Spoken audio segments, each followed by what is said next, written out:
So in the last video, we discussed about the Salima's trip to Manali, and there we came to know that with the change in height of the landform, the vegetation also changes.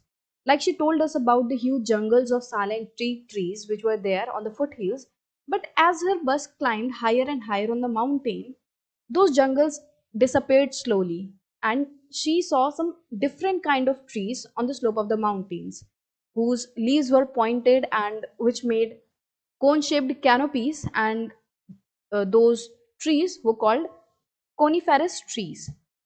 So there are few factors which affect the vegetation of a particular place, like the altitude at which that area is, the height, which means, and the moisture of the place, the thickness of the soil, the temperature. So these are some of the factors which affect the vegetation of a particular place.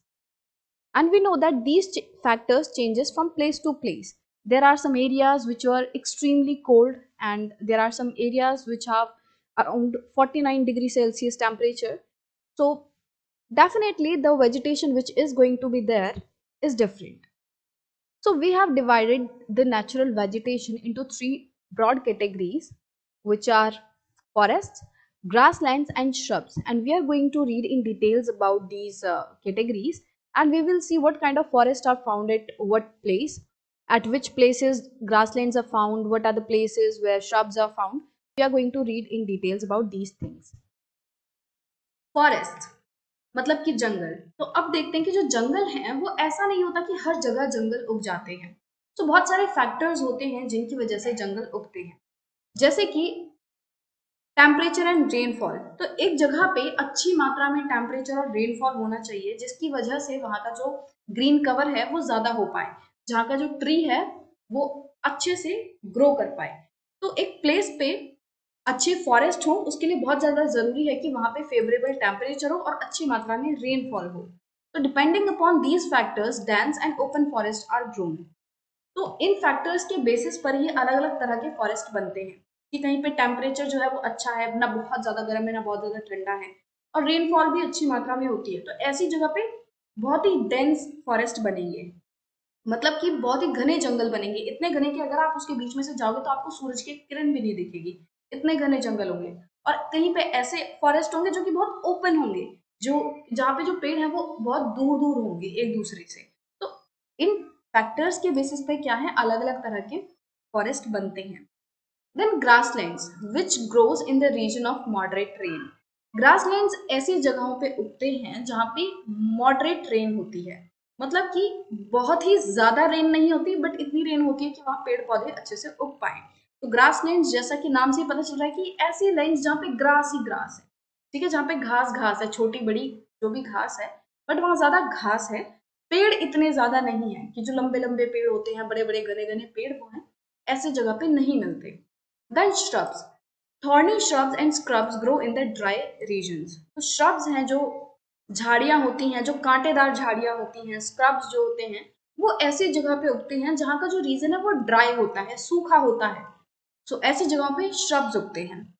Salima was sharing her experience of Himalayan trip with her father. तो सलीमा जो है, जिस तरीके से सलीमा ने अपने trip के बारे में हमसे डिस्कस किया चैप्टर की शुरुआत में, इसी तरीके से वो अपनी इस इंटरेस्टिंग सी जर्नी को अपने पापा के साथ, अपने फादर के साथ शेयर कर रही थी। Her father visited various places in the world. और उसके पापा ने बहुत सारे वर्ल्ड में जो प्लेसेस हैं, बहुत सारी जो कंट्रीज हैं, वहां पे घूमा हुआ है। He told Salima about his observations of the variety of vegetation in different parts of the different continents. और सलीमा के फादर ने उन्हें बताया कि किस तरीके से अलग अलग कॉन्टिनेंट्स में अलग अलग तरह की वेजिटेशन पाई जाती है। मतलब कि ऐसा नहीं है कि पूरे वर्ल्ड में एक ही तरह की वेजिटेशन, एक ही तरह के पेड़ पौधे, एक ही तरह के जानवर हमें देखने मिलेंगे, ऐसा नहीं होता।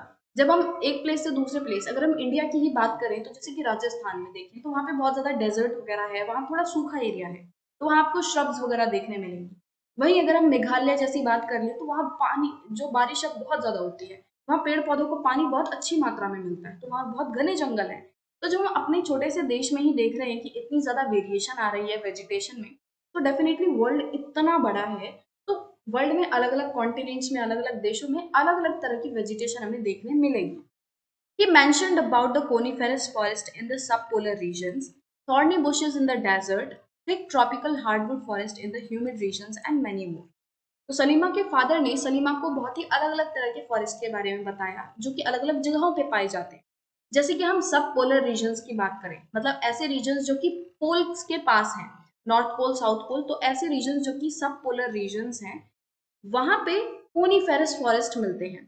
तो जैसा कि हमने सलीमा की स्टोरी में देखा था कि जैसे जैसे सलीमा ऊपर बढ़ती जा रही थी, जो सलीमा और उसके जो फ्रेंड्स हैं वो माउंटेन में ऊपर जा रहे थे, वैसे वैसे कोनीफेरस ट्रीज उनको देखने के लिए मिल रहे थे। मतलब कि ठंडे इलाके में हमें कोनीफेरस ट्रीज देखने मिलते हैं। और सब पोलर रीजन हमें पता है ऐसा इलाका है जहाँ पे ठंडी बहुत ज्यादा होती है, बर्फबारी बहुत होती है। तो इस तरीके से सब पोलर रीजन में कॉनिफेरस ट्रीज मिलते हैं। और जहाँ पे डेजर्ट होता है वहाँ थॉर्नी बुशेस मिलती हैं, मतलब कांटेदार झाड़ियां होती हैं। और ऐसे एरियाज जो बहुत ही ह्यूमिड हैं, जहाँ की हवा में बहुत ज्यादा नमी है, जहाँ बारिश अच्छी खासी होती है, तो ऐसे एरियाज में बहुत ही ट्रॉपिकल हार्डवुड फॉरेस्ट होते हैं। ऐसे फॉरेस्ट होते हैं जिनमें बहुत ही घने घने पेड़ हैं, बहुत ही लंबे लंबे पेड़ हैं, बहुत ही थिक कैनोपी वो बनाते हैं। तो इस तरीके के जो फॉरेस्ट हैं वो हमें ह्यूमिड रीजन्स में देखने मिलते हैं।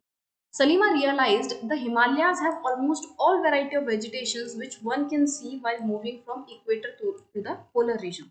अब सलीमा ने ये नोटिस किया कि हिमालयन वाले इलाके में हमें उस हर तरीके के जंगल देखने मिलेंगे जो कि जब हम इक्वेटर से पोल्स की तरफ मूव करते हैं ना, तो यहाँ पे अलग अलग तरीके के फॉरेस्ट हैं। जैसे कि यहाँ पे ट्रॉपिकल रीजन्स में अलग तरीके के हमें जंगल देखने के लिए मिलेंगे, अलग तरह की वेजिटेशन होगी। फिर हम पोलर रीजन्स में जाएंगे, हमें वहाँ पे अलग तरीके की वेजिटेशन देखने मिलेगी।